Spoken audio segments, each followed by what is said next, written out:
The dust swirls around Margaret Fuller's boots as she steps off the stagecoach, her dark eyes scanning the horizon like a hunted animal searching for predators.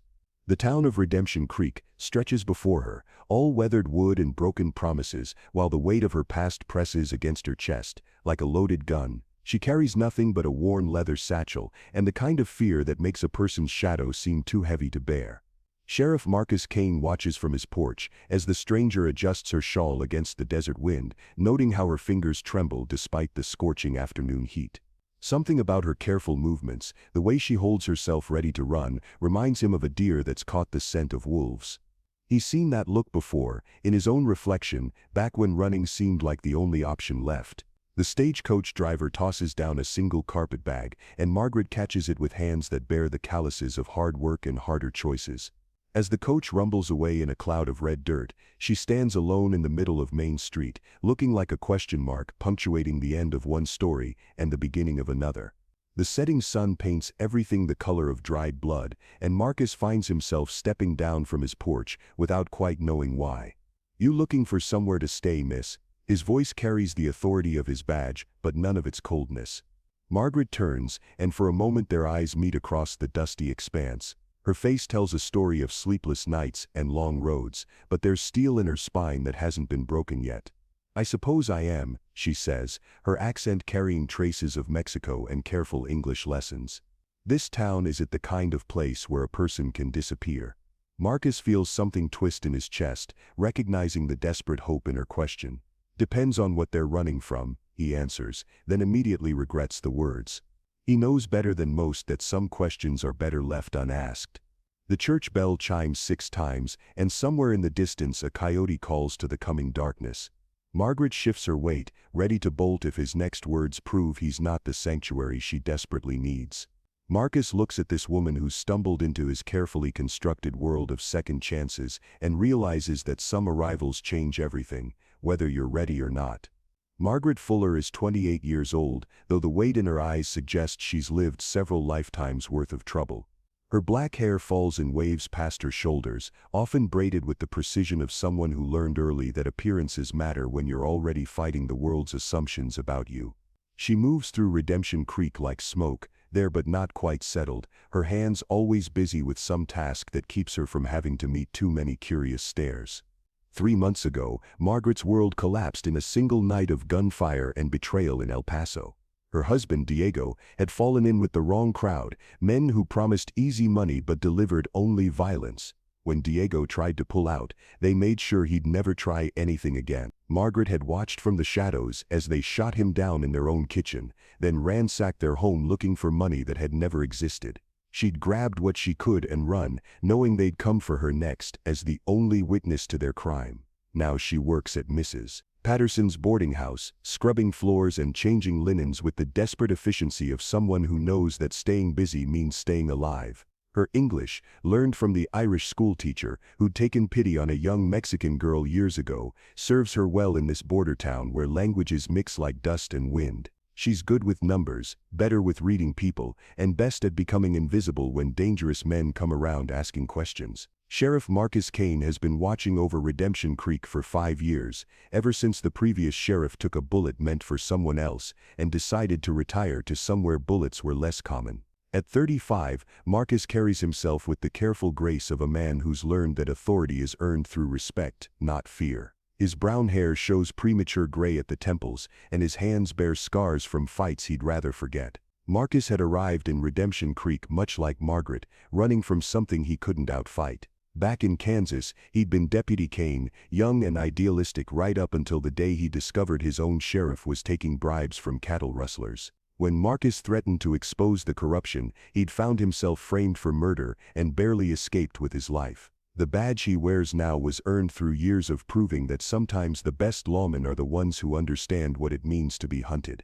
The town spreads across a valley where the creek actually does offer redemption of sorts, water in a harsh land, hope in a place where hope often dies with the sunset. Adobe buildings mix with wood frame construction, and the railroad depot at the east end of town brings enough travelers to keep the local economy breathing. Most residents are decent people trying to make honest livings, but like any border town, Redemption Creek attracts its share of folks who prefer to keep their business private. Mrs. Sarah Patterson runs the boarding house with the firm kindness of a woman who's buried 2 husbands and raised 3 children on frontier determination. Doc Henley tends to everything from gunshot wounds to difficult births, asking few questions and keeping fewer secrets. Father Miguel oversees the small Catholic church, where half the town prays in Spanish and the other half in English, but everyone seems to understand that salvation speaks all languages. The autumn air carries the promise of winter's bite, and Margaret pulls her shawl tighter as she walks to the general store for Mrs. Patterson's weekly supplies.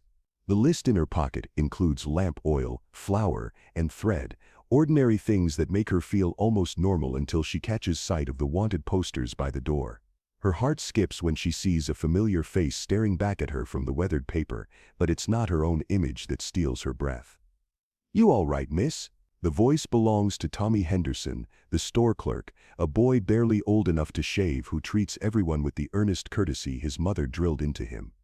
"Yes, just, the wind caught me off guard." Margaret forces herself to look away from the poster, but the image burns in her memory. Ramon Valdez, one of the men who killed Diego, wanted for robbery and murder across 3 states. If he's in the area, if they're still hunting her. She completes her purchases with trembling hands, every shadow outside the store window potentially concealing death. As she loads the supplies into Mrs. Patterson's wagon, a figure approaches from across the street. Sheriff Kane's boots kick up small dust clouds as he crosses to her, his expression unreadable beneath the brim of his hat. "Afternoon, Miss Fuller. Everything all right? You look like you've seen a ghost." The concern in his voice surprises her. For 3 weeks their interactions have been polite but distant, the careful dance of 2 people who recognize secrets in each other but respect the boundaries they create. Now something in his tone suggests those boundaries might not be as solid as she'd hoped. "I'm fine, Sheriff. Just tired." She climbs onto the wagon seat, but his hand on the brake stops her from leaving. "Margaret." It's the first time he's used her given name, and the familiarity of it makes something flutter in her chest. "If there's trouble coming your way, I need to know about it. This town has a way of protecting its own, but only if we know what we're protecting against." She looks down at him, this man who's shown her nothing but quiet kindness since her arrival, and weighs the terrible mathematics of trust. In the distance, she can hear the school children playing, their laughter a reminder that innocence still exists in this world of wanted posters and hidden fears. "There might be men coming," she says finally, the words tasting like ash. "Bad men, looking for someone they think witnessed something they shouldn't have." Marcus nods slowly, his hand still resting on the wagon brake. "How bad?" "The kind that doesn't leave witnesses alive, then will make sure they don't find what they're looking for." He steps back, releasing the brake. "Mrs. Patterson's place is good for now, but if things get complicated, you come find me, day or night." As Margaret drives the wagon back to the boarding house, she can't shake the feeling that she's just crossed another bridge, this one potentially leading either to salvation or to dragging more good people into her private war.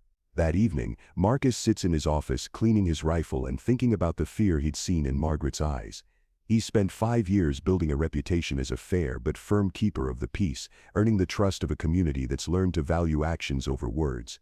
The badge on his chest represents more than authority, it's his chance to be the law he'd wished for back when corruption had forced him to choose between his principles and his life.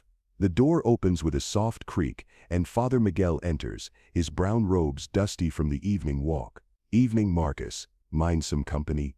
"Always welcome, Padre." Marcus sets the rifle aside and gestures to the chair across from his desk. "What brings you out after dark?"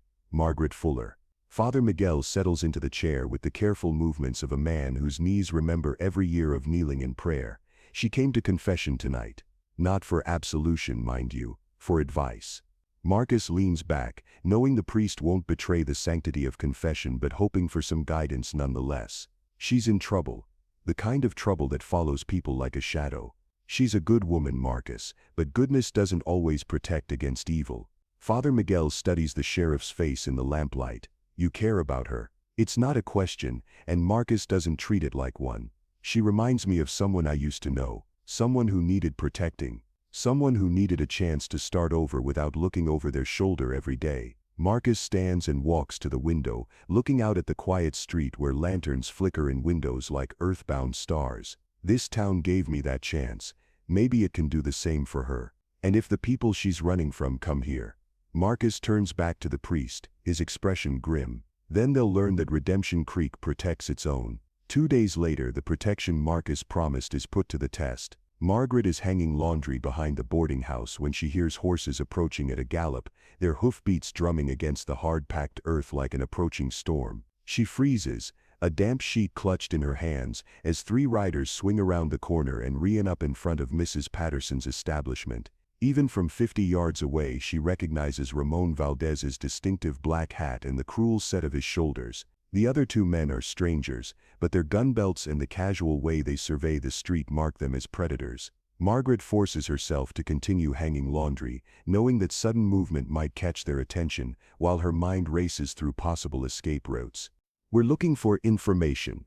Ramon's voice carries clearly across the yard as he addresses Mrs. Patterson, who's emerged from the front door with her arms crossed and her chin raised in the universal posture of a woman who's faced down trouble before. Mexican woman, late 20s, probably traveling alone, might have stopped here in the past month or so. "Lots of folks pass through." Mrs. Patterson's reply is crisp and unhelpful. "You gentlemen have names? Or maybe business with Sheriff Kane?" Margaret's heart pounds as she realizes the older woman is deliberately steering the conversation toward official channels, buying time for help to arrive. But Ramon's laugh holds no humor, only the promise of violence for anyone who stands in his way. "We don't need the sheriff for our business, ma'am, just information. This woman witnessed something she shouldn't have, and her testimony could cause problems for some important people." He leans forward in his saddle, his voice dropping to a more threatening register. "Might be worth a reward to anyone who's seen her. And it might be worth a bullet to anyone who's harboring her," adds one of his companions, a thin man with pale eyes and the twitchy movements of someone accustomed to settling disputes with gunpowder. Mrs. Patterson's posture doesn't change, but Margaret can see the slight tremor in the woman's hands that betrays her fear. The laundry basket at Margaret's feet might as well be an anchor. Moving toward it would mean turning her back on the riders, but staying frozen will eventually draw attention. She's trapped between visibility and vulnerability, watching as her presence puts another innocent person in danger. The church bell begins to toll, its deep bronze voice calling the hour, and Margaret realizes it's not marking time but sending a signal. Father Miguel must have spotted the riders and is warning the town in the only way he can. Within moments she hears other sounds, footsteps on wooden walkways, doors opening and closing, the subtle rustle of a community preparing for trouble without making it obvious. "Something wrong, gentlemen." Sheriff Kane's voice cuts through the tension like a blade, and Margaret risks a glance to see him emerging from between 2 buildings, his hand resting casually on his gun belt. "You seem to be making my citizens nervous." Ramon wheels his horse to face this new threat, and Margaret can see the calculation in his eyes as he weighs the cost of confronting a lawman against the value of his prize. "Just passing through, Sheriff. Looking for someone who might have information about a crime committed down in El Paso." "El Paso's a long way from here. If you've got official business, you'll need to show me some papers. If you don't, you'll need to move along." Marcus steps closer, and Margaret notices that Doc Henley has appeared on his clinic porch across the street, a shotgun cradled in his arms like he's just been cleaning it. The standoff stretches like a taut rope, 3 armed men on horseback facing a single sheriff while the town holds its breath. Margaret knows she should run, should grab her few possessions and disappear into the desert before blood gets spilled on her account. But something keeps her rooted to the spot, the realization that these people are willing to stand between her and death without even knowing her story. "We'll be moving on," Ramon says finally, but his eyes sweep the boarding house yard as he speaks. "But we'll be back through these parts. If anyone remembers seeing our missing witness, there's good money in it for them." The riders wheel their horses and head back toward the main road, but Margaret knows they're not really leaving. They'll camp somewhere outside town and wait, watching for any sign that she's here. The sanctuary Marcus promised has become a siege, and every moment she stays puts more people at risk. Mrs. Patterson approaches as Margaret finally moves to collect the scattered clothespins, her face pale but determined. "You're the one they're hunting." It's not a question, and Margaret doesn't insult the woman's intelligence by denying it. "Yes, ma'am, they killed my husband, and I saw them do it." "Then Sheriff Kane needs to know everything." Mrs. Patterson takes Margaret's arm with gentle firmness. "Those men didn't ride all this way just to ask polite questions. They'll be back, and next time they won't be so concerned about appearances." As they walk toward the sheriff's office, Margaret feels the weight of decision settling on her shoulders. The time for running and hiding is over. Now she has to choose between her own safety and the safety of people who've shown her nothing but kindness. It's a choice that will define not just her future, but the kind of person she wants to be when the shooting starts. Marcus listens to Margaret's story without interruption, his weathered hands folded on his desk, while she recounts the night that destroyed her life and sent her fleeing across 3 states. Father Miguel and Mrs. Patterson flank her chair like guardian angels, their presence a reminder that she's no longer facing this alone. When she finishes speaking, the office falls silent, except for the tick of the wall clock and the distant sound of the evening wind. 3 men, all armed, all wanted in multiple states. Marcus summarizes, his voice carefully neutral. They've tracked you here, which means they're not giving up easily. Question is, what do we do about it? I should leave, Margaret says immediately. Tonight before they can. No. The firmness in Marcus's voice surprises them all, including himself. Running hasn't solved anything so far, and they'll just follow you to the next town. Besides, Redemption Creek doesn't abandon its people. I'm not your people, Margaret protests. I've been here 3 weeks, you don't owe me anything. Marcus stands and walks to the window, looking out at the street where lamplight flickers in the gathering dusk. 3 weeks ago, you could have kept riding when that stagecoach stopped. You could have chosen any town between here and California. But you stayed, and you worked, and you became part of this place. That makes you ours to protect.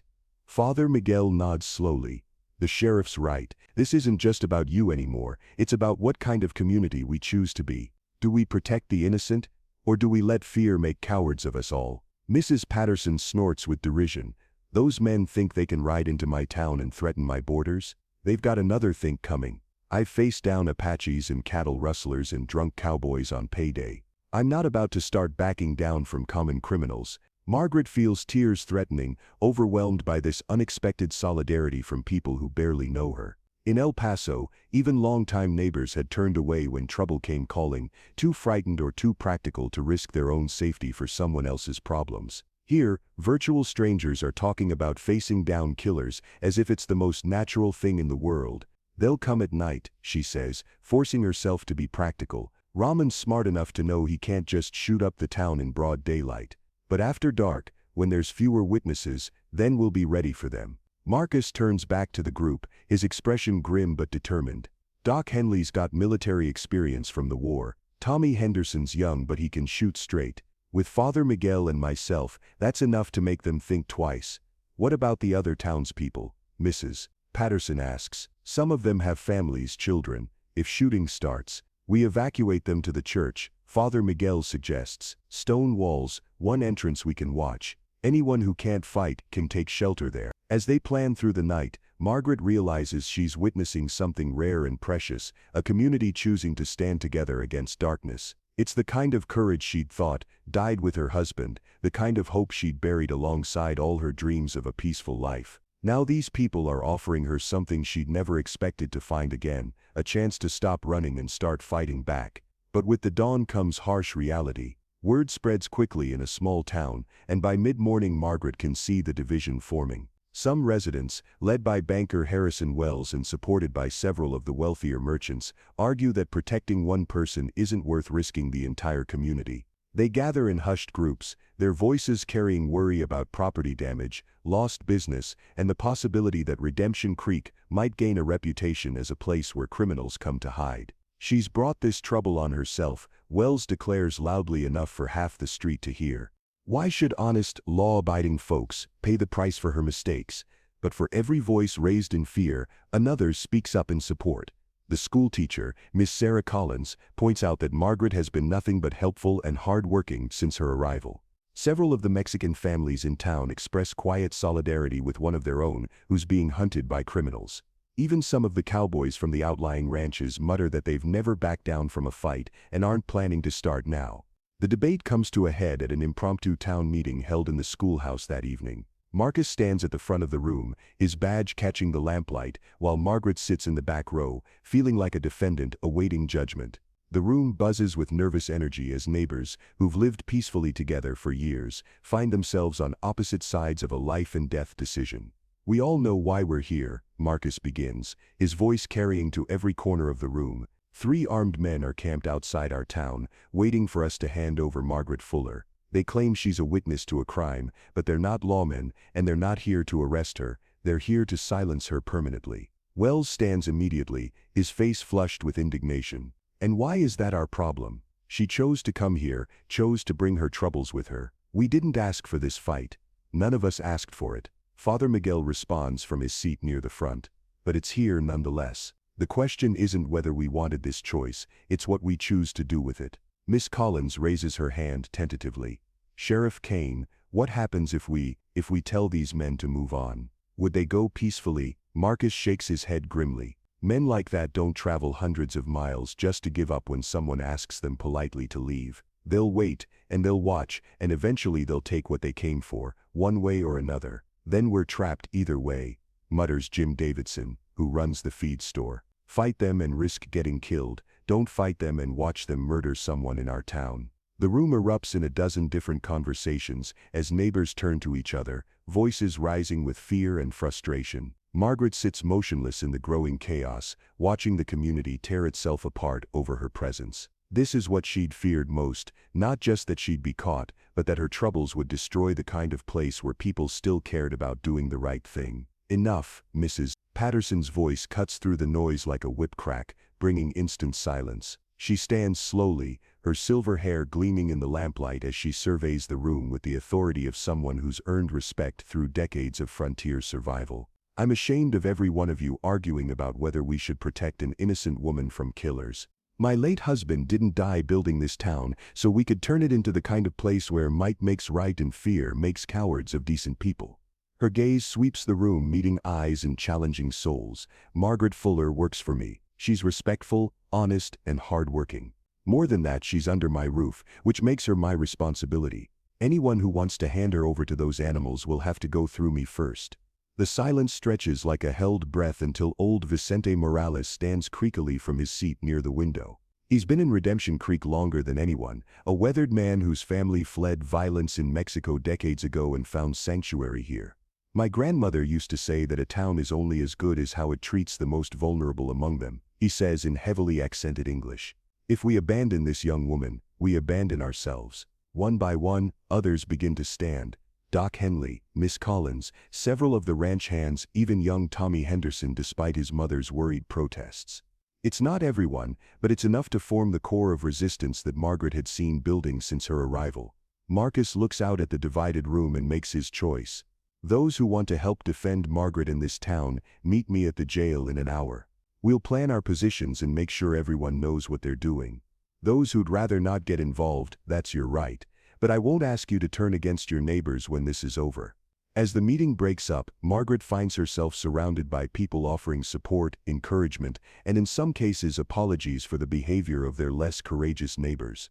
But she can also see the worried glances, the whispered conversations, the way some families are already making plans to leave town until the trouble passes. Walking back to Mrs. Patterson's boarding house under a sky full of stars, Margaret realizes that tomorrow will test more than just her survival. It will determine what kind of place Redemption Creek chooses to be, and what kind of person she chooses to be when the shooting starts. The attack comes with the new moon, when darkness lies thick across the valley like a black blanket. Margaret jerks awake to the sound of breaking glass somewhere in the boarding house, followed by Mrs. Patterson's sharp cry of alarm. She rolls out of bed already reaching for the small pistol Marcus had insisted she carry, her heart hammering against her ribs as boots thunder on the wooden floor below. Fire. The scream comes from the street, and Margaret rushes to her window to see orange flames licking at the general store's roof. In the chaos of townspeople rushing with buckets and shovels, she spots the 3 riders moving like shadows between buildings,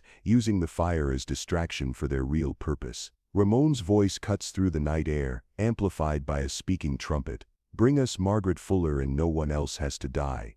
You've got 5 minutes before we start burning everything. Margaret grabs her few possessions and races downstairs, finding Mrs. Patterson clutching a shotgun in the front hallway while smoke drifts in through the broken window. They're using the fire to flush me out, Margaret gasps. I have to.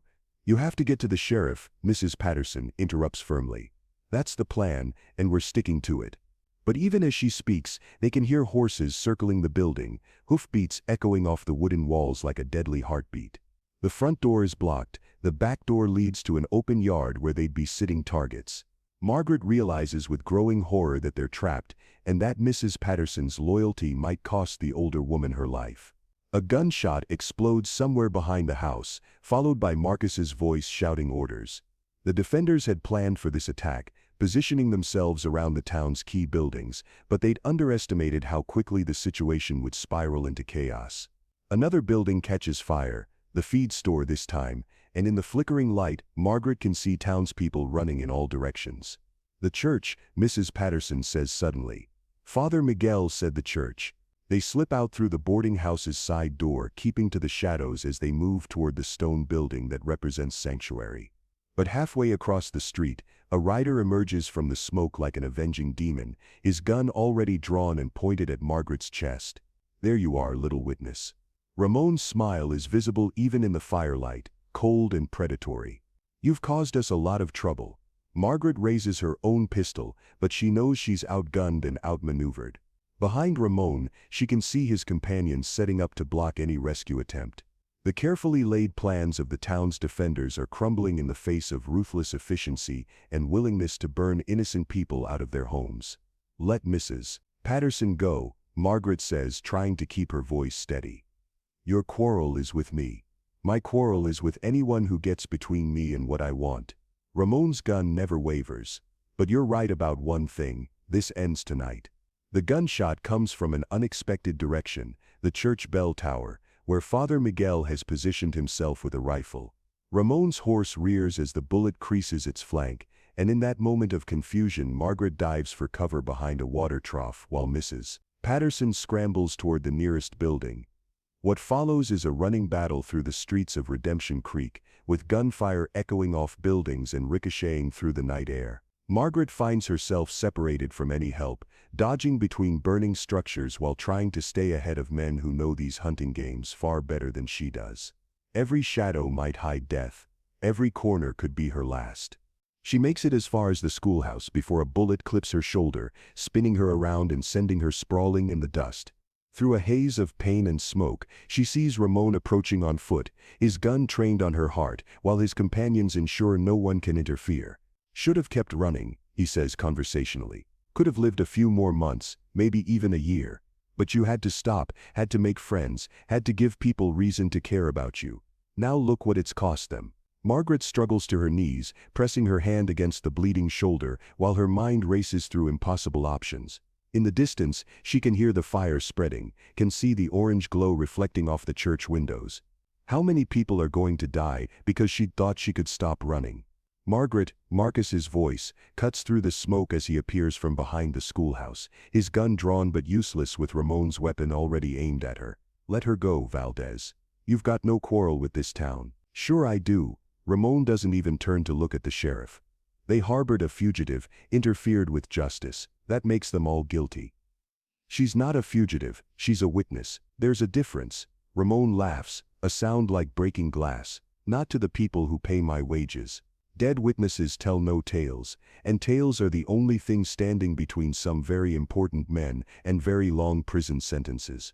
Margaret sees the calculation in his eyes, the moment when he decides that talking time is over. She throws herself sideways just as his finger tightens on the trigger, the bullet intended for her heart, instead tearing through the earth where she'd been kneeling. Marcus's answering shot takes Ramon in the shoulder, spinning him around but not dropping him. What follows is a desperate game of cat and mouse through the burning town, with Margaret weakened by blood loss and Marcus trying to protect both her and the townspeople who've chosen to stand with them.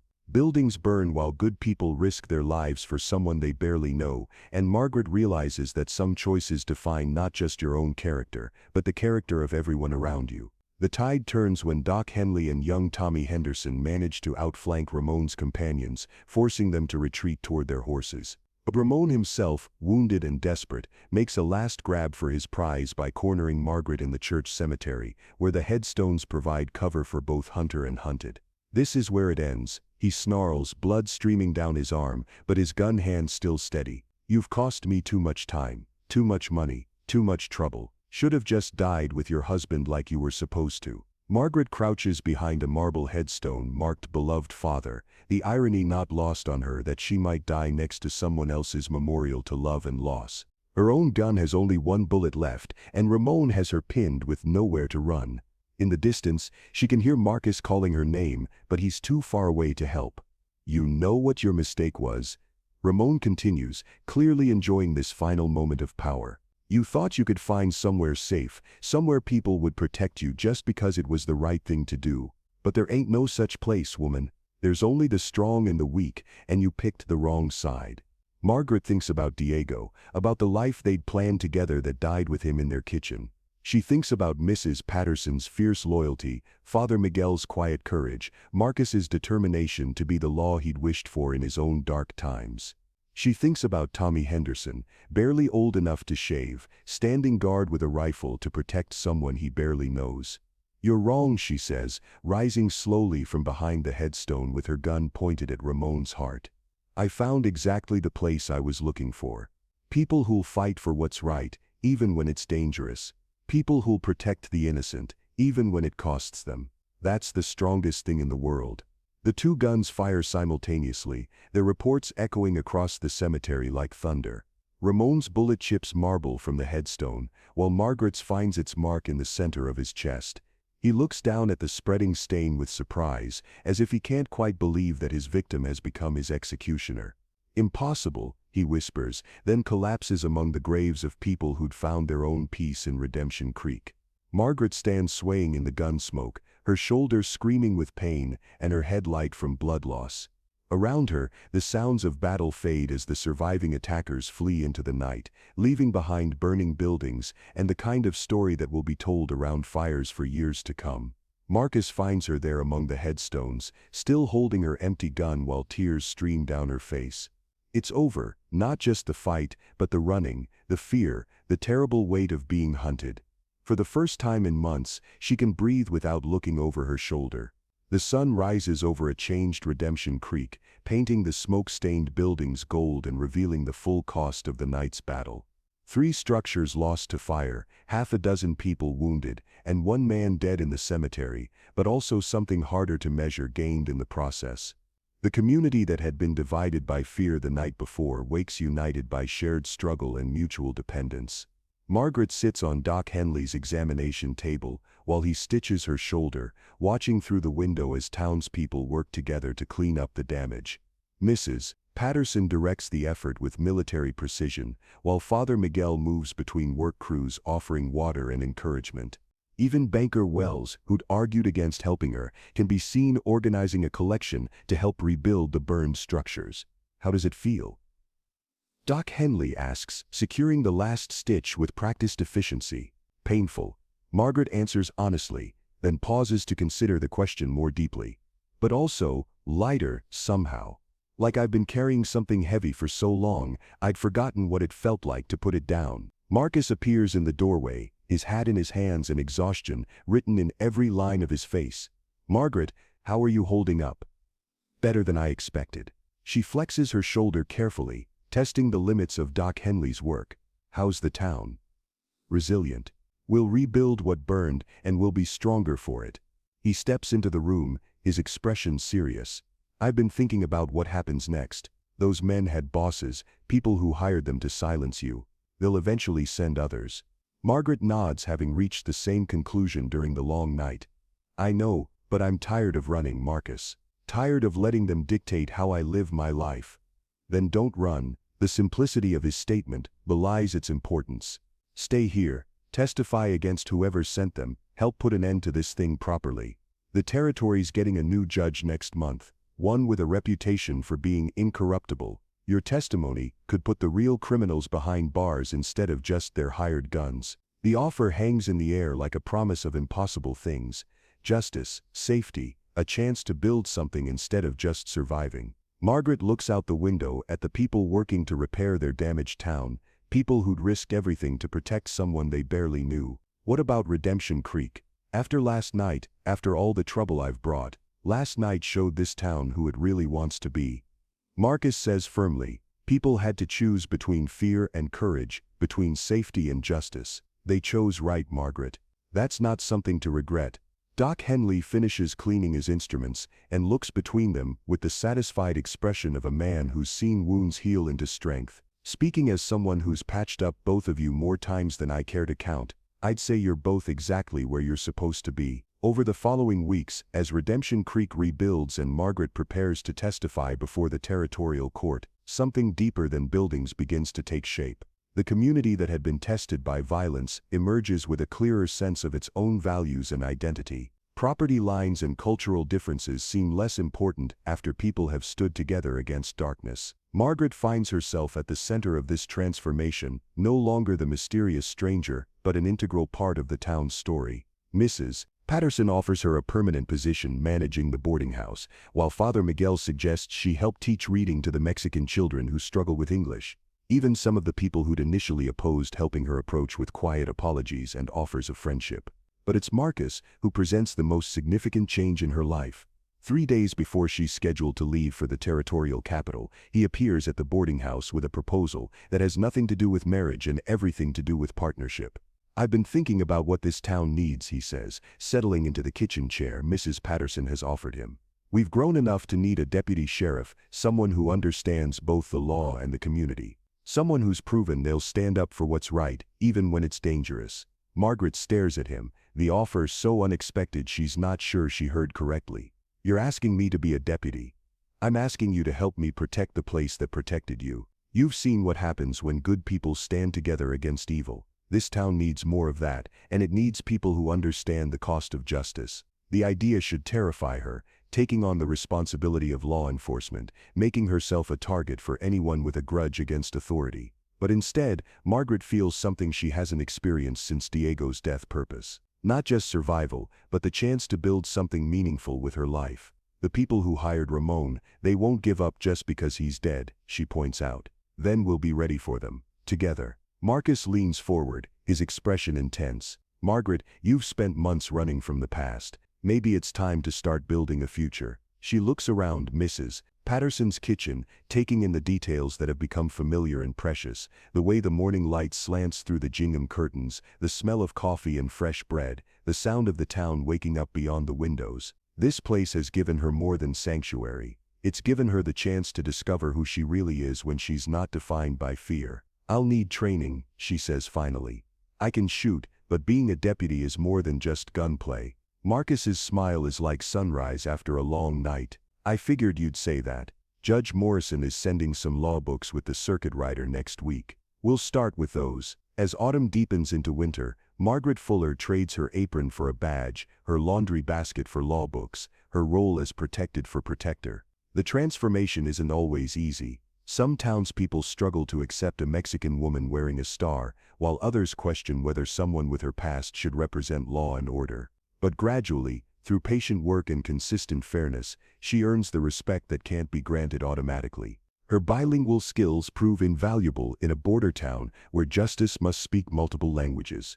Her experience with violence, rather than disqualifying her from law enforcement, gives her insight into the minds of people who see guns as the solution to every problem. Most importantly, her partnership with Marcus creates something neither could achieve alone: a vision of law enforcement based on protection rather than punishment, on community building rather than community control. They become known throughout the territory as the sheriff and deputy who cleaned up Redemption Creek, not through fear and intimidation, but through the radical idea that everyone deserves justice and protection.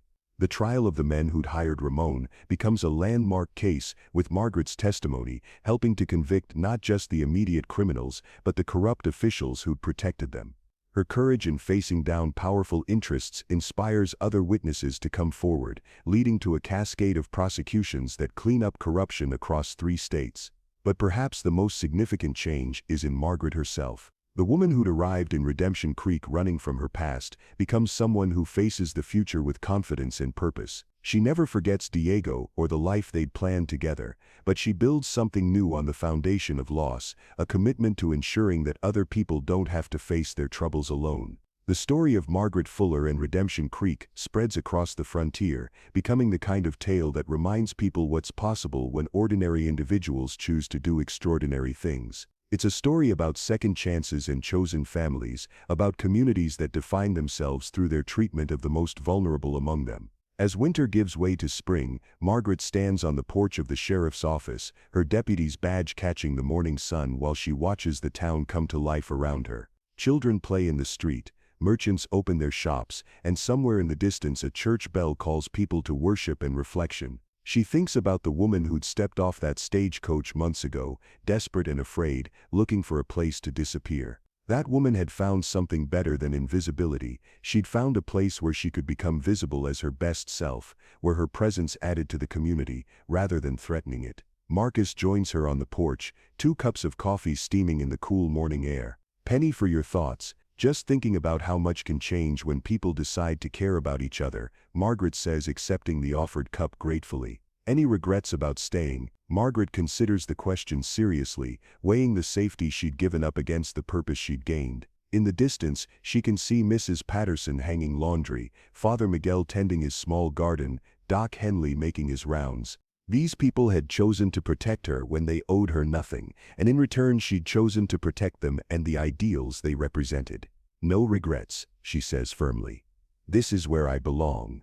As the sun climbs higher over Redemption Creek, painting the desert landscape in shades of gold and promise, Margaret Fuller settles into her new life with the quiet satisfaction of someone who's finally stopped running toward safety and started walking toward justice. The past will always be part of her story, but it no longer defines her future.